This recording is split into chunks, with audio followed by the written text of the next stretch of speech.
দেখুন আসলে আজকে ত্রয়োদশ জাতীয় সংসদ নির্বাচনের প্রত্যেকটি রাজনৈতিক দলেরই আনুষ্ঠানিক প্রচার প্রচারণা শুরু এবং বিশেষ করে বিএনপির কথা যদি আমরা বলি সেই বিএনপি সিলেটের আলিয়া মাদ্রাসা মাঠ থেকে তাদের আনুষ্ঠানিক প্রচার প্রচারণা শুরু করছে।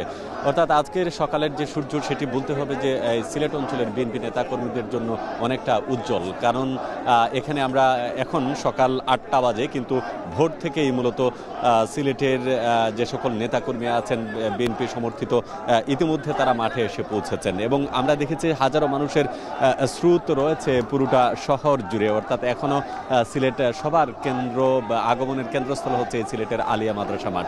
এখানে যারা উপস্থিত হয়েছেন তারা অধিকাংশ হচ্ছে প্রার্থীদের অনুসারী এবং তারা বিভিন্ন জায়গা থেকে এসেছেন। আপনি জানেন যে সিলেটে 6টি আসন আছে, সিলেটের 6টি আসন এবং সুনামগঞ্জের 5টি আসন। সেই 11টি আসনের কর্মী সমর্থক যারা আছেন তারা সিলেট আলিয়া মাদ্রাসা মাঠে গতকাল রাত থেকেই কিন্তু অবস্থান করছেন অনেকেই। আমরা এখানে যারা উপস্থিত হয়েছেন তাদেরকে জিজ্ঞেস করেছিলাম যে আজকের এই সমাবেশকে ঘিরে তাদের প্রত্যাশার জায়গা আসলে কোনটি।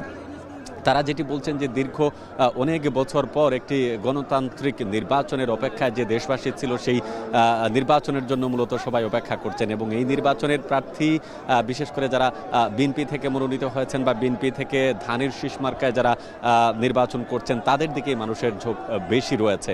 এবং এখানে সুনামগঞ্জ থেকে এসেছেন, দিরাই সাল্লা থেকে এসেছেন বিশ্বনাথ থেকে এসেছেন, জগন্নাথপুর থেকে বিভিন্ন উপজেলার, অর্থাৎ 2টি জেলার সুনামগঞ্জ এবং সিলেট জেলার যে উপজেলাগুলো আছে প্রত্যেকটি উপজেলা থেকে সকল নেতাকর্মীরা এসেছেন। শুধু নেতাকর্মীরা, অনেক সাধারণ মানুষও রয়েছেন।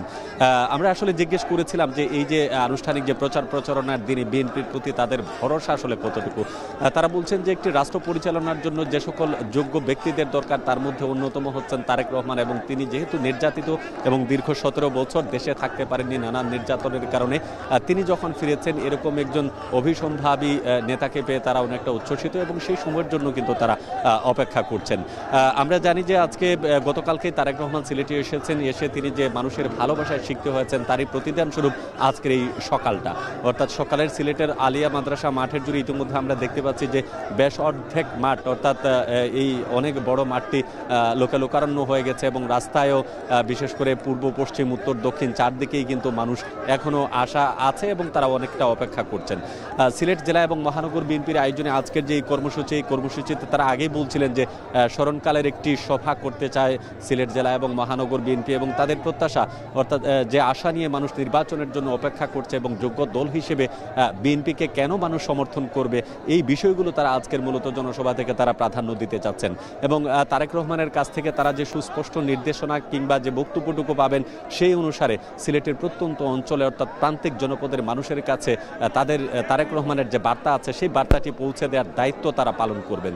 এবং তারা বলছেন যে যখনই নির্বাচনের আনুষ্ঠানিকতা শুরু হয়, অর্থাৎ বাংলাদেশ নির্বাচন কমিশন যেদিন থেকে তফসিল ঘোষণা করে তারপর থেকেই মূলত বিএনপি কেন্দ্রিক যে রাজনৈতিক যে সকল কার্যক্রম আছে তাদের দলীয় নেতাকর্মীর পাশাপাশি তারা চেষ্টা করেছেন সাধারণ মানুষকে আসলে অংশগ্রহণ করার জন্য।